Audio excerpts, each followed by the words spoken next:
Parler d'argent dans un couple ou avec un couple est peut-être l'interdit le plus marqué, c'est-à-dire c'est plus censuré que des discours sur le sexe. Aujourd'hui, parler argent, manifestement, entraîne très souvent des échanges qui peuvent être dangereux. Donc, en tant que thérapeute de couple, on hésite souvent à aborder ces sujets et en même temps ils sont fondamentaux.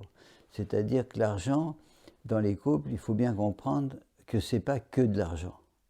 L'argent a des fonctions. Et j'ai pu distinguer d'ailleurs trois fonctions distinctes. La première, donc, c'est l'argent cadeau. Alors effectivement, dans l'entreprise de séduction, l'argent intervient d'une certaine façon qui aujourd'hui est d'ailleurs discuté. Habituellement, les femmes attendaient que le monsieur les invite au restaurant. Maintenant, c'est un peu plus compliqué. Soit ils partagent, soit où il y a une alternance, chacun payant à son tour. Mais il n'en reste pas moins que ça reste quand même un élément important. Bien sûr, il n'en faut pas trop, c'est-à-dire quelquefois, ça dérive, c'est-à-dire la personne peut se sentir achetée. Alors là, au fond, on voit très bien que tout à coup, l'argent perd sa valeur de symbole. C'est-à-dire, c'est plus un cadeau, c'est vraiment quelque chose qui est vécu comme une humiliation, une atteinte à la dignité. La dimension cadeau, elle est quand même pratiquement toujours présente dans les débuts du couple, et heureusement souvent dans la suite. Mais disons que ça garde sa valeur de moyen de séduction, de montrer aussi l'intérêt qu'on a pour l'autre personne. Par la suite, quand le couple se crée, une autre fonction émerge qui est extrêmement importante. Parce que se mettre en couple, ça veut dire qu'on va créer une intimité partagée, une intimité commune, où chacun doit faire le don d'une partie de lui-même, de ce qui lui appartient, de son intimité personnelle, que ce soit au niveau corporel, au niveau de ses pensées, mais aussi au niveau de l'argent. L'argent est mis en commun, très souvent aujourd'hui, symbolise finalement le couple, crée un espace, participe à cet espace d'intimité où chacun donne de soi. Et effectivement, la règle générale dans les jeunes couples aujourd'hui, c'est que chacun met dans un pot commun, dans un compte commun, une somme d'argent en fonction de ce qu'il est supposé gagner.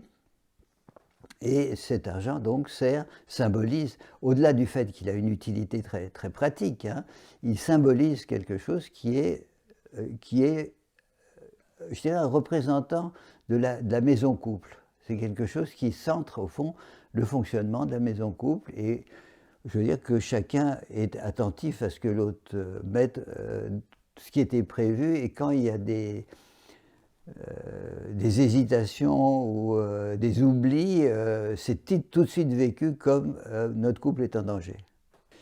Une troisième fonction de l'argent dans le couple, une fonction symbolique, c'est la question de la dette.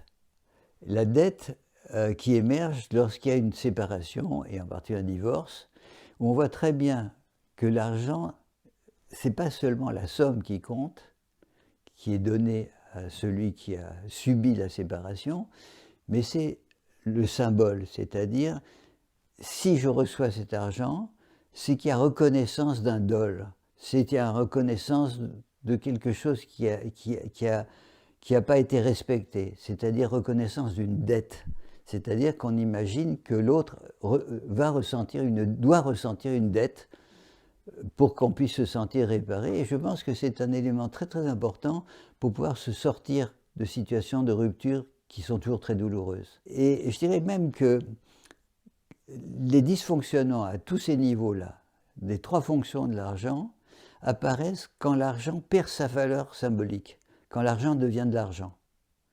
Et c'est vraiment à ce moment-là que les problèmes commencent. Ça peut être au niveau du cadeau, qui est vécu comme de l'argent que la personne investit. Ça peut être au niveau du don, où peut-être l'argent est refusé, et ça veut dire comme un refus d'engagement. Ça peut être au niveau de la dette où l'autre peut ne pas avoir envie de reconnaître en quoi il est en tort et projette vraiment la culpabilité sur sa compagne, sur son compagnon. Donc c'est un sujet qu'il convient d'aborder, qui est assez délicat d'ailleurs souvent à aborder à l'intérieur d'un couple. On voit que très très vite ça fige des positions, mais voire pour les thérapeutes, je pense que c'est aussi un sujet qui devrait être abordé, mais qu'on aborde vraiment avec beaucoup de circonspection.